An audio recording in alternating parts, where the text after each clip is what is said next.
Hi gorgeous, and a very happy Frugal Friday to you. If you are new to the channel, welcome. I make videos like this every Friday focusing on drugstore products, so please subscribe so you'll always be notified of new videos just like this one in the future. Today we're doing a battle of the makeup setting sprays. I haven't done a video like this for a couple years now. I did do one way back.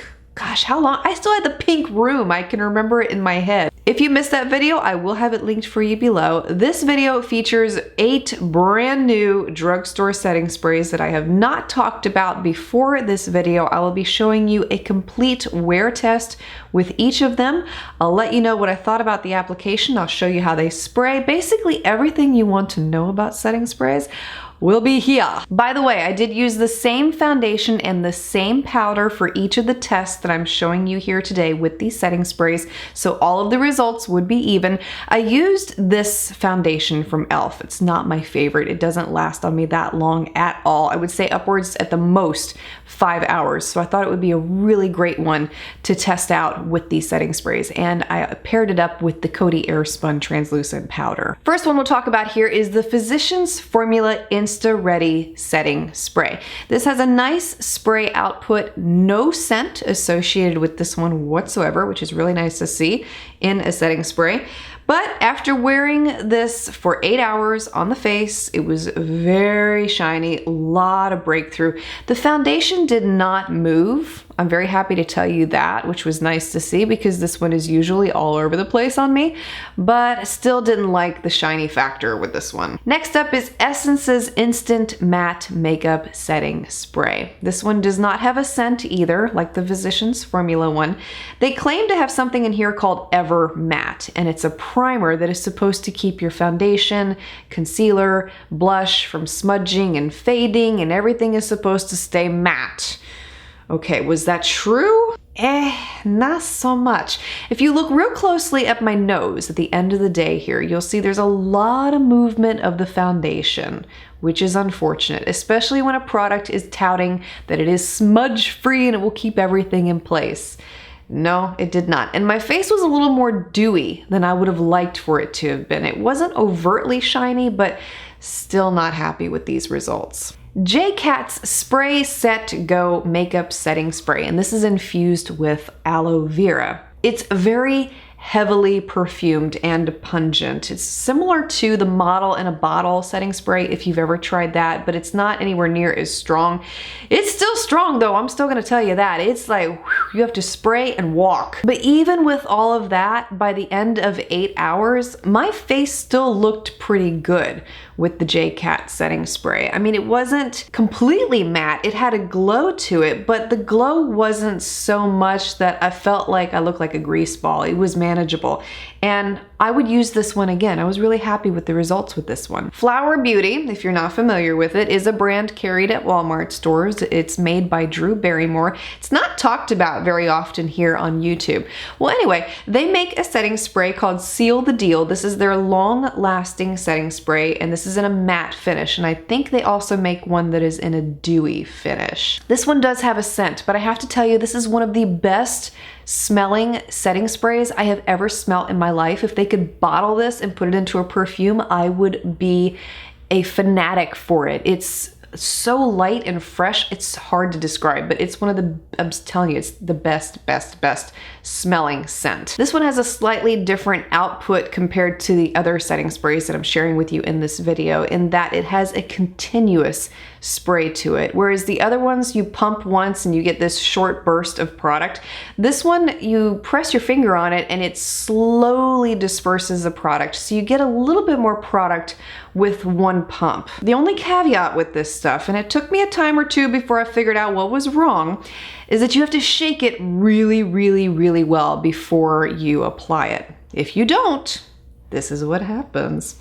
You get little white spots on your face. It's totally bizarre. I've never seen any product do this ever to my skin. And I noticed it the first couple times I used it and I did not shake it. But every time that I've shaken it since then and used it, I've not had these little white spots appear. I'm not really sure what that is. Just an FYI. And after wearing this one for a straight 8 hours, it did keep my face fully matte. No shine breakthrough, no movement of the foundation. And for the e.l.f. foundation to look that good at the end of the day, it can only be attributed to the setting spray. Love this stuff. Revlon's PhotoReady Prep, Set, and Refresh. Now this one has multiple uses associated with it. You can use it as a primer before applying your foundation. You can use it to set the makeup afterwards. And you can also use this one to refresh your face throughout the day. So it's really up to you how you want to use this setting spray. I used it to set the makeup, and that was the only way that I used it for this video. It has a very light scent, very fresh, not overpowering by any means whatsoever. It dissipates quite quickly. And at the end of the day though, the foundation did look pretty cakey. It didn't do anything in terms of extending the wear time of the foundation.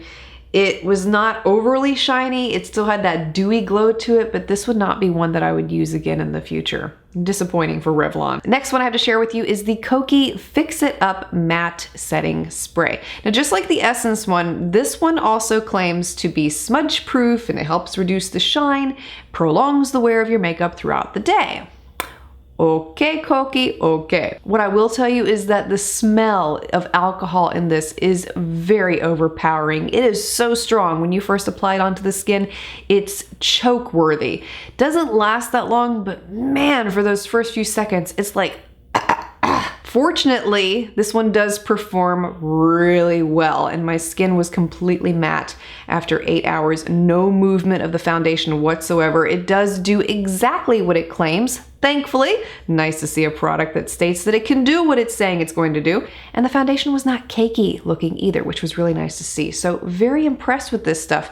And I've not been too impressed with a lot of Kokie cosmetics, so that's really nice to see. Catrice Cosmetics has a fixing spray that's their Prime and Fine. And this is just like the Revlon one. You can use it to prime the skin. You can also use it to set the makeup afterwards. So on the day that I tested this, that was how I applied it. I applied it before the foundation and after the foundation. It does, once again, like the Kokie one I just talked about, has a very alcoholic smell to it when applied. It's not as strong as the Kokie one, but is still there. And at the end of the day, it did keep everything intact, but the shine factor makes this one a huge no-go for me, especially considering how a lot of these other setting sprays have held up really well compared to this one. I was really disappointed to see this for Catrice Cosmetics. Last makeup setting spray I have to share with you is the one from Milani. This one touts a 16-hour wear time, and you can prime, correct, or set the makeup with it. It has a very pleasant scent. I would consider it floral in a way almost, but it's not overpowering at all. And unfortunately, after wearing this one all day, my face was a little too shiny for my liking. And this is only after 8 hours, so 16 hours, my foot. I would not be using this one again. Not impressed. Out of all the setting sprays I shared with you today, the top 3 that I can't recommend to you enough are the ones from J.Cat Beauty, Flower Cosmetics, and Kokie. By the way, you can find 2 of the 3 of these at Walmart. The Kokie and the Flower brand are in Walmart stores. J.Cat Beauty was one I had to order off of Ulta's website, just FYI. I will have all of these linked below for you as well. The top 3 worst that I don't recommend looking into are the ones from Physicians Formula, the Essence one, and the Catrice Cosmetics, sadly. If you've been looking for a new drugstore setting spray to try, I hope you found this video helpful today. Please feel free to share some of your favorites below as well. Thank you so much for taking the time to watch. Coming up on Monday, I will have 2 videos publishing for you to celebrate Christmas. Until then, I wish you a wonderful holiday weekend ahead, and I hope you will enjoy the time with your family and friends. See you again very soon.